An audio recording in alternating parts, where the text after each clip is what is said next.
इस वक्त जो आप वीडियो में देख रहे हो ये सारे ESP के मेन कॉलम्स है, जिससे ऑलरेडी आप पहले से वाकिफ हो। अगर आपने मेरे पीछे वीडियो को देखा होगा तो उसमें मैंने सारी डिटेल दी है ESP के बॉटम पोजीशन के बारे में। ये सारे ESP के मेन कॉलम है और ये जो आप क्रॉस में देख रहे हो ये सारी ब्रेसिंग है जो ESP के कॉलम से कनेक्ट है। कुछ इस तरह का व्यू दिखेगा आपको ESP के 6 मीटर की हाइट पर।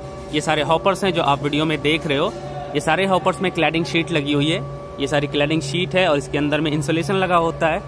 तो चलो अब मैं आपको आगे की साइड लेकर चलता हूँ जहाँ पर हमारा प्रिपरेशन वर्क का काम हो रहा है और क्या कुछ एक्टिविटी हुई है वो सब आपसे शेयर करते हैं एक एक करके।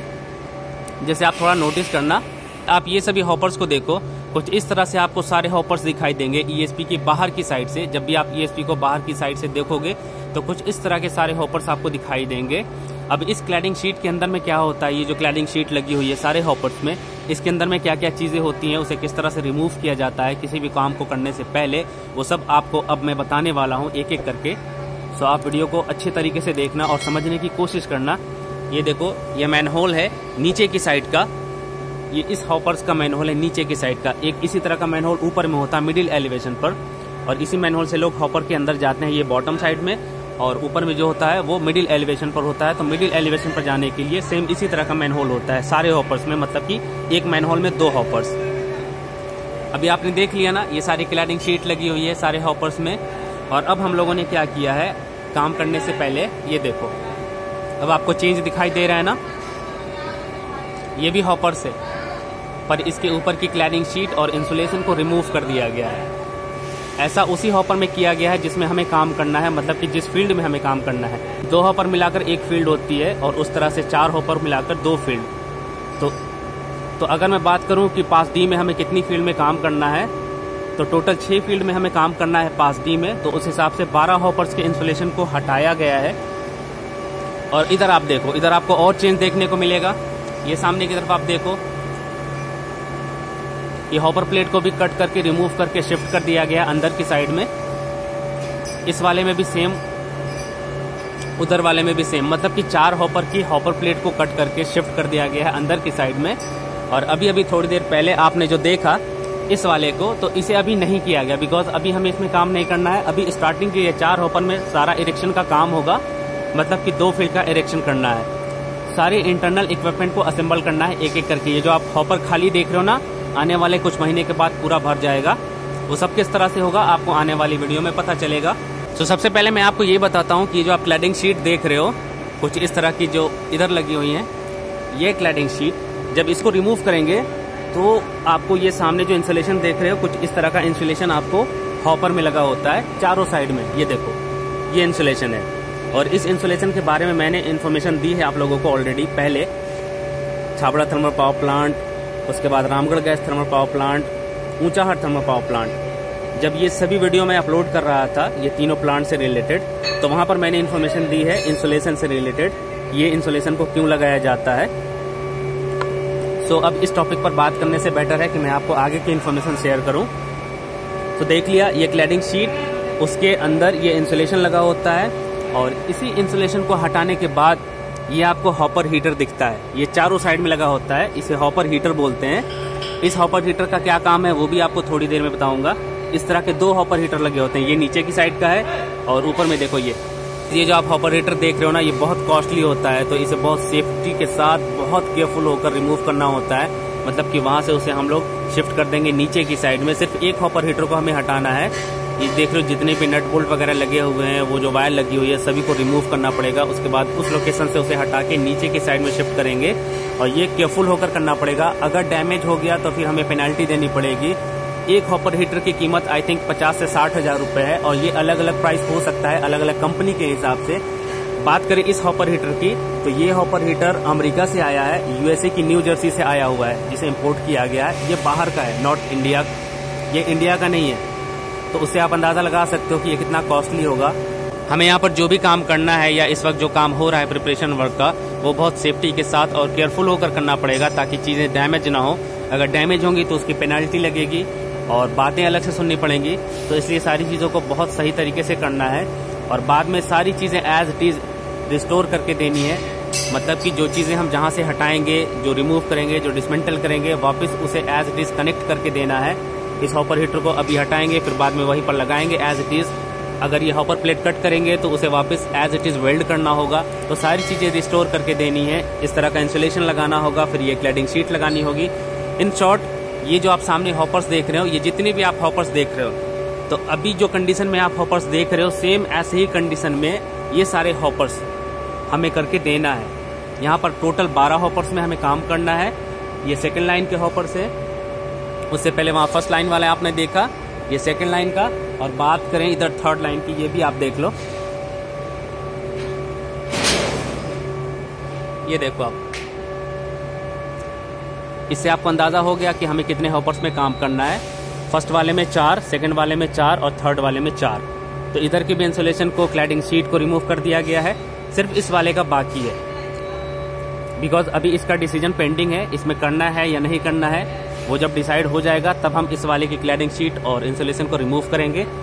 ये देखो सामने वहाँ पर हॉपर हीटर लगा हुआ था जिसे रिमूव कर दिया गया है, उसकी लोकेशन को शिफ्ट कर दिया गया है नीचे की साइड में। बाद में एज इट इज़ वहीं पर लगा देंगे जब हमारा काम कंप्लीट हो जाएगा। अभी इस हॉपर को काटना है। ये जो आप हॉपर प्लेट देख रहे हो, सेम उस तरह से जो आपने सामने की तरफ देखा है, उसी तरह से इसे भी काटना है। वो सामने उस वाले को भी, उससे आगे उस वाले को भी। एंड गाइज, मैं आपकी जानकारी के लिए बता दूं कि ये जो भी प्रिपरेशन वर्क हुआ है पिछले 10-12 दिनों में हुआ है। ऐसा नहीं कि एक दिन में ये सारी चीज़ें कंप्लीट हो गई हैं, ऐसा हो ही नहीं सकता, पॉसिबल ही नहीं है। आप खुद से देख के समझ सकते हो कि ये सारी क्लैडिंग शीट को हटाना, इंसुलेशन को हटाना, उसके बाद हॉपर प्लेट को कट करना, ये इजी नहीं है। ये सारी चीज़ें एक दिन में नहीं होती। तो पिछले 10-12 दिनों से हमारा प्रिपरेशन वर्क का काम अंडर प्रोग्रेस में है और ये सभी जगह पर हो रहा है। ये ग्राउंड फ्लोर पर नीचे की साइड में जो आप देख रहे हो, उसकी भी कुछ इन्फॉर्मेशन मैंने अपने चैनल पर शेयर की है आप लोगों से।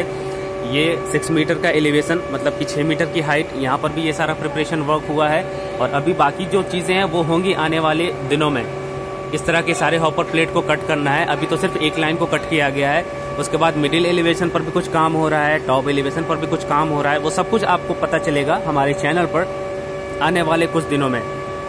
सो आप चैनल से जुड़े रहना ताकि ESP से रिलेटेड आपको सारी इन्फॉर्मेशन मिलती रहे। मैं पूरी कोशिश करूंगा कि ज़्यादा से ज़्यादा टॉपिक को कवर करूं और ESP से रिलेटेड वो सारी इन्फॉर्मेशन आप तक पहुंचाऊं जो आप जानना चाहते हो। इनफैक्ट इस प्रोजेक्ट की सारी इन्फॉर्मेशन आप तक पहुंचाने की मैं कोशिश करूंगा। सो आप चैनल से जुड़े रहना।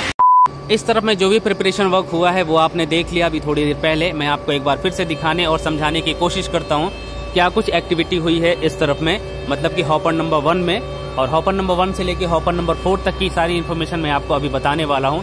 सबसे पहले आप इधर में देखो, ये इसके फोल्डिंग लगाई गई है यहाँ से क्लैडिंग शीट और इंसुलेशन को रिमूव करने के लिए। ये आप बाजू में देखो, कुछ इस तरह का हॉपर था जिसे अब ऐसा कर दिया गया है, यहाँ से क्लैडिंग शीट और इंसुलेशन को रिमूव कर दिया गया है। उसके नीचे में ये हॉपर हीटर है, वहाँ से हटा के उसे नीचे की साइड में शिफ्ट किया गया है। 2 हॉपर हीटर लगे होते हैं।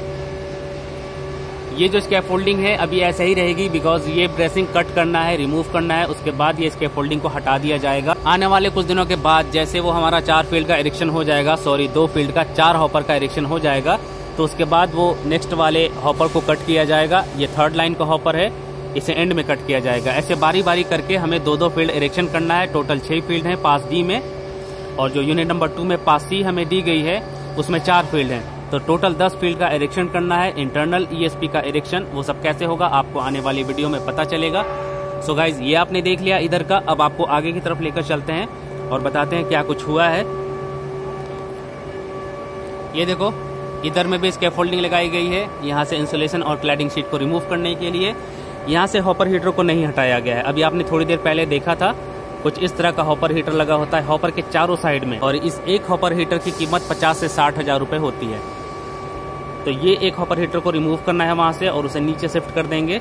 बाद में जब काम हो जाएगा तो उसे एज इट इज वापस रिस्टोर कर देंगे। यूनिट लगी हुई है, इसे रिमूव करने की, हटाने की कोई जरूरत नहीं है, बिकॉज उससे हमें कोई भी डिस्टर्बेंस नहीं है। उस वाले को हटाना है, जैसे यहाँ से देखो ऑलरेडी हटा दिया गया है, आपके सामने एग्जाम्पल भी है। एक को शिफ्ट किया गया है नीचे की साइड में और उसे अभी क्लैडिंग शीट से कवर कर दिया गया है, बिकॉज इंटरनल की वॉशिंग हो रही थी, वाटर वॉशिंग, उस पर किसी तरह का कोई भी पानी का असर ना हो, इसलिए क्लैडिंग शीट से कवर किया गया है। इधर में देखो, ये पूरा पैक है हॉपर, और वहाँ से अभी रिमूव करना बाकी है। कुछ इसी तरह से रिमूव किया जाएगा, जैसे यहाँ से रिमूव किया गया है, उसे रिमूव करके नीचे शिफ्ट कर दिया जाएगा। और ये जो आप JBs देख रहे हो, ये हाई एलाई और लो एलाई के लगे हुए हैं, जैसा कि मैंने आपको स्टार्टिंग में बताया है।